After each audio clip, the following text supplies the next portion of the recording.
processes are glass blowing, water jet cutting, and selective laser sintering. So glass blowing has been around since 1st century BC, and put simply, the process involves sticking the end of a blowpipe into some glass and blowing it to form some sort of glass bubble. Various tools and techniques are applied to modify this bubble for either practical or artistic purposes.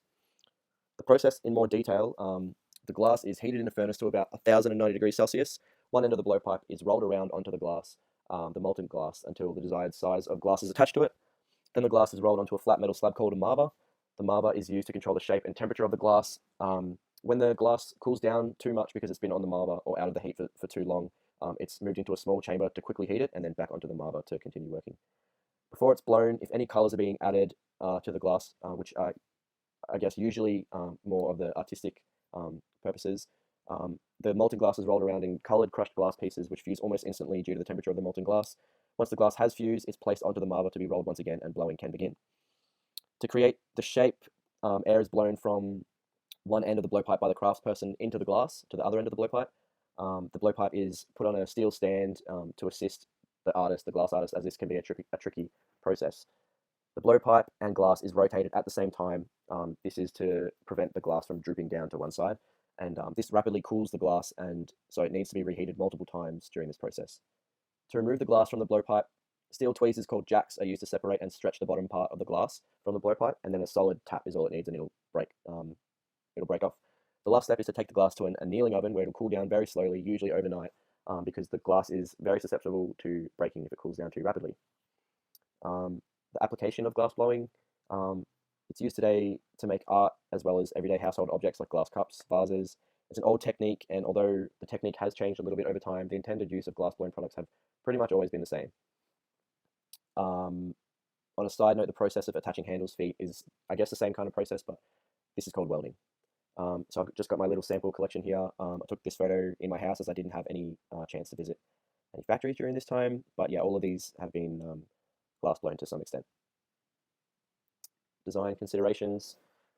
Glass blowing can be done with machines for mass production. It can be put into molds. It can be, batch production as well, or just what people are more commonly thinking of when they think of glass blowing, the one-off artistic, intricate pieces.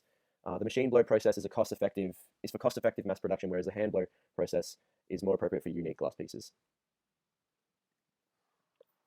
The costs are small. To get started, a lot of people buy this little blowtorch instead of a kiln because it's the normal miner costs about $265.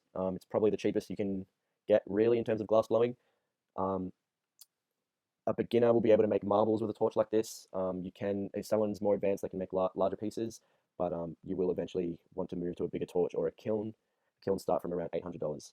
Materials costs. Basic glass blowing tools are valued at $50 to $100. The glass isn't very expensive at all, though. From what I could tell, just for reference, 45 5mm rods of glass was around $25. Water jet cutting is the process of using high pressurized water, usually with an abrasive, to cut a wide variety of hard materials. I will try to keep this concise as there's a lot of information, but basically there's two types of pumps, the intensifier pump and the direct drive pump. I'll go into them now. For the intensifier pump, the water is put through filters. There are typically 3 filters, 5 microns, 1 micron, and 0.5 microns. The water has to be so purified because any large minerals will actually damage the high pressure parts. After the filtering, the water moves to the intensifier. In the intensifier, hydraulics move plunges on either end back and forth about 80 times a minute, pressurizing the water, as you can see here, pressurizing the water on one end and pulling in more water from the other end. In the cutting head, the high pressure water is fed through an orifice, which is typically made out of diamond and can range from 5/1000ths to 2/100ths of an inch. This defines the water stream. Lastly, before the water is expelled, the abrasive is added to the water. The material being cut sits under a CNC machine and over a tank of water, which is about 3 feet deep and just enough to slow down the force of the water jet. The abrasive is sometimes, but not always, collected, cleaned, dried for reuse. The difference between an intensifier pump and a direct drive pump is a direct drive pump uses a crankshaft that's similar to one in a combustion engine to move multiple pistons to pressurize the water. They typically don't need serious cooling, maybe just like a chiller to save the life of the parts. They're more simple, efficient, and quiet, so they're good for hobbyists or in a small workshop. They aren't as powerful though, so they cap out at around 60,000 psi, and they lose power over time, so they will need an RPM adjustment. The intensifier systems can be extremely powerful. They can operate over 100,000 psi. However, they do tend to break down more quickly. There's some pros and cons there, but I will not read them out for this video. The application of the process: water jet cutting machines can cut through pretty much anything. It works like any other CNC machine, where files are created in a CAD program and uploaded to the machine. The machines can have 2, 3, or 5 axes. An example of a cut with a 5-axis system is this turbine propeller. An example of where you wouldn't use a water jet cutter is when you're cutting a material that's like under an inch thick, where a laser or plasma cutter would do it much faster. This is an example of how they use it how it can be used in the meat industry. There's no abrasive in this, just for portion control, and some of them even replace the meat bandsaws. So my sample here, I couldn't obviously go to factory during this time, so I found an object in my house that has been cut with a water jet. This is a 20 mil thick benchtop of limestone. Design criteria, pretty much just make sure that you increase the horsepower if you need to more cutting force and not the pressure. Increasing the horsepower will increase the volume of water output, and increasing the pressure will make it run inefficiently and make it more susceptible to damage. The cost. Water jet cutters are very expensive machines. The components can range from $100,000 to $150,000. Ballpark figures for just 2-axis machines can range between $150,000 to $300,000. So you can imagine what the 5-axis systems could be. I think you can get smaller, like hobbyist machines for around $20,000, and there is one on Kickstarter being retailed for $7,500 USD, which is just over 12,000 Australian, and that's just like a desktop system.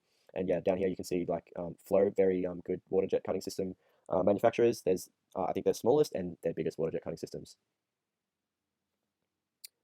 Selective laser sintering, or SLS, is a form of additive manufacturing or 3D printing that uses a laser supply, a CO2 laser, as the power supply, and very fine powder, which is usually polymer, which is usually nylon, as the building material. The process, like any other 3D printing method, you start in a CAD program, SolidWorks or ProEngineer, etc. The model is then sent to the SLS printer as an STL file, and the CO2 laser fuses the polymer powder layer by layer. The steps go: the powder hopper, and the construction platform are heated below the melting temperature of the powder.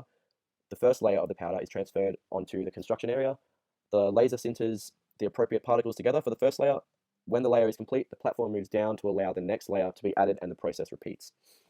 After this, the product will need to cool down. This can take up to 12 hours. When it is cool, you will need to get a brush and brush away the excess as it comes out as like a big powdery cube. After this step, you can move it, as you can see in these two, you can move it to a ventilation box. PPE must be worn during this process and this process here, because the dust is very fine and harmful for the lungs. Just a little chart comparing other methods of 3D printing. The initial uses were just prototypes. However, as the technology and the materials get cheaper, this is changing. For example, this shoe made from SLS technology.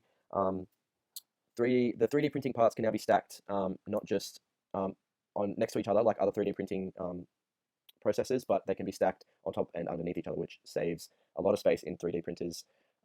There's no need for support material, so it saves time in CAD. The powder that isn't sintered can be easily recovered and reused. It is possible to add fibers of other additives such as carbon fiber, glass, aluminium to the material list. This opens doors and imaginations for what will be possible for SLS technology in the next 1 or 2 decades. Is Synterra, which is a well-known SLA printing company. Synterra Lisa 3D printer. It costs about $11,500. It's a good little SLS printer. It is possible to get cheaper ones. However, if you're looking for quality, this is probably where you'd start. The next step up from this would cost $30,000 to $40,000. That would be for larger workshops, and there are companies such as 3D Systems and EOS that sell printers of upwards of $300,000. The standard PA powder for SLS is PA12 nylon, which costs somewhere between $45 to $75 per kilo.